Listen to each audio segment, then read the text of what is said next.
So June 14, 2024 మన railway Koduru ఎమ్మెల్యేకి నేను మెసేజ్ చేయడం జరిగింది త్రూ ఫేస్బుక్. కంగ్రాచులేషన్ సార్ అని చెప్పేసి ఆయన థ్యాంక్ యూ అని చెప్పి ఫస్ట్ డేనే నాతో 2-3 hours స్టార్ట్ చేశారు. లైక్ నైట్ 11:30 ఆ టైం వరకు స్టార్ట్ చేశారనమాట. డీటెయిల్స్ అన్ని కనుక్కోవడం జరిగింది. ఆయన నువ్వేం చేస్తావు, ఎక్కడ ఉంటావు, పెళ్ళి అయిందా, పిల్లలు ఉన్నారా, హస్బెండ్ ఏం చేస్తాడు, ఈ డీటెయిల్స్ అన్ని అడగడం జరిగింది. నేను చెప్పాను. లాస్ట్లో ఆయన ఫోన్ నెంబర్ ఇచ్చి నా ఫోన్ నెంబర్ తీసుకొని ఇక్కడ వద్దు టెలిగ్రామ్లో చాట్ చేద్దాము అనేసి చెప్పారు. సో నేను టెలిగ్రామ్లో మెసేజ్ చేశాను. 2 days బాగానే మాట్లాడారు నాతో, అంటే నార్మల్గానే మాట్లాడారు. అందరూ ఎలా ఫ్రెండ్లీగా మాట్లాడతారో అలాగే మాట్లాడారు. సో కంటిన్యూస్ చాటింగ్ అనమాట. 2 days తర్వాత వీడియో కాల్స్ చెయ్యి, నీ న్యూస్ పంపించు అని ఈ టైప్ ఆఫ్ మెసేజింగ్ చేయడం జరిగింది నాకు. సారీ సార్, నేను న్యూస్ అయితే అట్లాగా పంపించలేను, వీడియో కాల్స్ కూడా నాకు కంఫర్టబుల్ కాదు అనేసి చెప్పాను అనమాట. నేను నా బాబు మాత్రమే ఉంటాను ఇంట్లో, నాకు ఒక కేర్ టేకర్ ఉంది. న్యూస్ పంపించమని ఒక 3-4 days అడిగారు బాగా.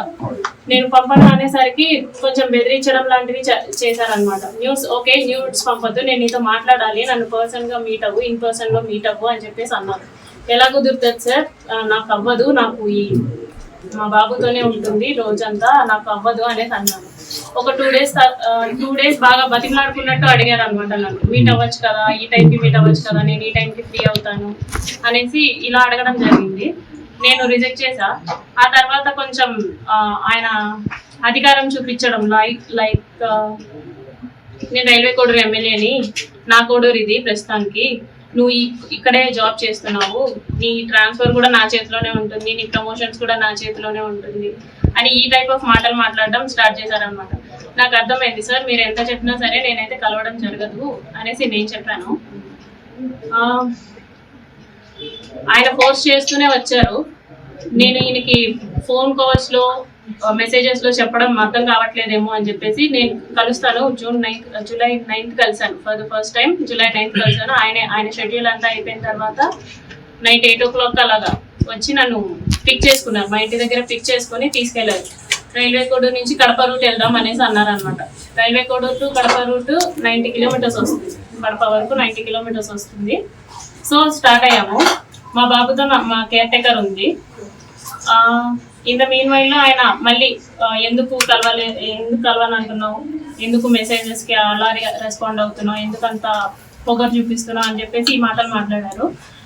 రాజంపేటకు వచ్చేసరికి రాజంపేట టు బాక్రాపేట మధ్యలో ఒక విలేజో మరి ప్లేసో నాకు ఐడియా లేదు, అక్కడ ఆపారు అనమాట. ఆపిన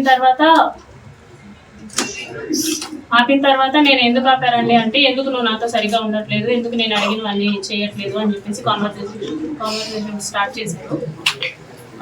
లేదండి, నేనైతే ఆ టైప్ కాదు, నేను ఇక్కడ 5 years నుంచి ఉంటున్నాను, నేనైతే ఆ టైప్ కాదు, నేనేంటో నా జాబ్ ఏంటో అన్నట్టు ఉండేదాన్ని అనేసి నేను చెప్పాను. నువ్వు నాకు సెక్షువల్లీ కావాలి అనేసి ఆయన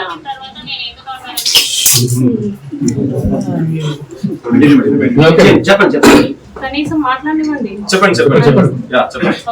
ఓకే. సో ఆయన సెక్షువల్ సాటిస్ఫాక్షన్ కావాలి నాకు నీతో అనేసి అన్నారు అన్నమాట. లేదు సార్, నేను అవన్నీ చేయను అనేసి చెప్పేసరికి ఆయన నా బాడీ పార్ట్స్ టచ్ చేయడానికి ట్రై చేస్తూ నన్ను ఫోర్స్ చేయడానికి ట్రై చేశారు. కార్ డోర్ ఓపెన్ చేసేలాగా నా జుట్టు పట్టుకొని ఇలా లాగారు, ఎడ్జ్ ఆఫ్ మై హెయిర్ పట్టుకొని లాగారు అనమాట. నా ఫ్రంట్ సీట్, నేను ఫ్రంట్ సీట్లో కూర్చున్నాను. రెక్లైనర్ బెండ్ చేసేసి నా మీదకి వచ్చేసి నేను అరవబోయాను, ప్లస్ చేతులు ఎలా పెట్టేసుకున్నాను, 2 చేతులు ఆయన ఒక చేతితో ఇలా పట్టుకున్నారు, కొట్టారు. ఫోర్స్ఫుల్లీ నా ప్యాంట్ అది తీసేసి he force himself on to me for the first time. అయిపోయిన తర్వాత నేను భయపడిపోయి నేను వెనక్కి వెళ్ళిపోయాను. ఆ మధ్యలో నేను వెనక్కి వెళ్ళిపోయాను. ఆ seat middle of the seat ఉంటుంది కదా, దాని నుంచి నేను వెనక్కి వెళ్ళిపోయి నేను వెనక్కి కూర్చున్నాను. ఆయన డ్రైవ్ చేశారు, మా హోమ్కి డ్రైవ్ చేశారు. నేను దిగిపోతున్నప్పుడు చెప్పారనమాట, చాలా చాలా చేస్తున్నావు, ఇక నుంచి అట్లా చేయొద్దు, నువ్వు నా మాటే వినాలి, నేను చెప్పినట్టే చెయ్యాలి, మీ హస్బెండ్ నిన్ను పట్టించుకోడేమో, నేను 1000 times ఎక్కువ పట్టించుకుంటాను నేను నిన్ను, సో నేను చెప్పినట్టే చెయ్యి, ఇది ఎవరికి లీక్ చేయొద్దు అని చెప్పేసి ఆ టోన్లో నాతో మాట్లాడారు. నేను దిగేశాను. For the first time on July 9th నేను కలవడం జరిగింది. దాని తర్వాత ఒక 2 days గ్యాప్ ఇచ్చి మళ్ళీ స్టార్ట్ చేశారు, కలుద్దాం, మీట్ అవుదాం అని చెప్పేసి ఈ type of messages, video calls. ఆయన కంటిన్యూస్లీ వీడియో కాల్స్ నాతో చేసేవాళ్ళు. ఆయన ఏం చేసినా సరే నేను అతనితోనే ఉండాలి అనుకునేవాళ్ళు అనమాట. ఈవెన్ తింటున్నా, వాళ్ళ పీపుల్స్తో మాట్లాడినా, స్నానం చేసినా, రెడీ అవుతున్నా నేను అతనితోనే ఉండాలి అని ఒక మరి శారీజమో ఏమంటారో నాకు తెలీదు, తను అలా కోరుకునేవాడు అనమాట. ఏమన్నా అంటే నీకు ఒక బాబు ఉన్నాడు, నువ్వు అది గుర్తుపెట్టుకో, నువ్వు అది మర్చిపోతున్నావు, నీకు ఒక బాబు ఉన్నాడు, నువ్వు మాత్రమే ఉన్నావు, అది మాత్రం గుర్తుపెట్టుకో అనేసి అనేవాడు. నిజమే, నాకు పేరెంట్స్ లేరు, నాకు మమ్మీ డాడీ ఇద్దరు లేరు. మా ఫాదర్ జాబ్ వచ్చింది నాకు.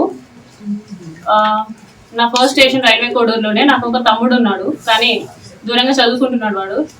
మా హస్బెండ్ వచ్చేసి సాఫ్ట్వేర్, ఆయన దూరంగా ఉంటాడు. నా బాబు నేను మాత్రమే ఉంటాం. ఆయనకు అది బాగా ఆసరా అయింది. నా గురించి ఫుల్ డీటెయిల్స్ కనుక్కొని ఆయన ప్రొసీడ్ అవ్వడం జరిగింది. చాలా డామినేషన్ చేసేవాళ్ళు, చాలా డామినేటెడ్ గా ఉండేవాళ్ళు అనమాట. ప్రతి విషయంలోనూ చిరాకు పడ్డం. ఇలా ఎందుకంటే ఈ టైప్ ఆఫ్ రిలేషన్షిప్, ఈ టైప్ ఆఫ్ ఫోర్స్డ్ రిలేషన్షిప్ లో నేను ఎందుకు ఉండాలి అని చెప్పేసి నేను అడిగినప్పుడు, నాకు నువ్వు ఇలాగే కావాలి, నాకు నువ్వు ఇలాగే ఉండాలి అని చెప్పేసి బెదిరింపులు, గట్టిగా మాట్లాడాలు, పొగరు చూపించడాలు. ఏమన్నా అంటే ఆఫీస్ లో ఒక ఎంక్వైరీ వేస్తాను అనేసి అంటారు అనమాట. నువ్వేదో తీసుకున్నావు, నువ్వేదో బ్రైట్ చేసావు అని చెప్పేసి వేస్తాను ఎంక్వైరీస్ అనేసి. నాకు ఆ రకంగాను, ప్లస్ నాకు ఫ్యామిలీ లేదు కాబట్టి ఈ రకంగాను నన్ను భయపెట్టడం జరిగింది.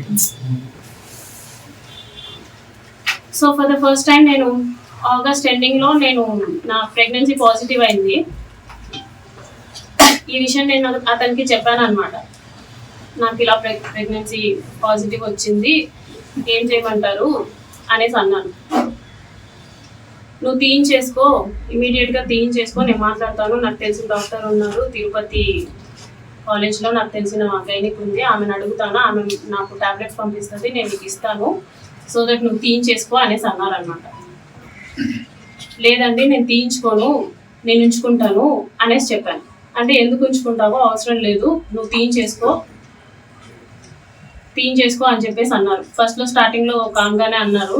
లేదండి నేనైతే తీయించుకోను, చేశారు కదా, నేనైతే తీయించుకోను అనేసి భయపెట్టే ప్రయత్నం చేద్దాం అనుకున్నా. సో దట్ అప్పటికైనా సరే వదిలేస్తాడని చెప్పేసి నేను భయపెట్టే ప్రయత్నమైనా చేద్దాం అనుకుని ఈ ప్రెగ్నెన్సీ నేనైతే తీయించుకోను అనేసి అన్నాను అన్నమాట. ఒక 2 days అలాగే అడిగారు బాగా.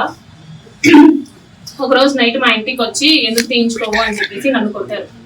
నువ్వు ఎందుకు తీయించుకోని అంటున్నావు అంటే, కార్లో తీసుకెళ్లడం మానేసి డైరెక్ట్ గా మా ఇంటికి వచ్చారు, కార్ పార్క్ చేసి, ఎందుకు తీయించుకోని అంటున్నావు అని చెప్పేసి. మా బాబు నిద్రపోతున్నాడు, అప్పుడు నన్ను కొట్టారనమాట, ఎందుకు తీయించుకోని అంటున్నావు అని.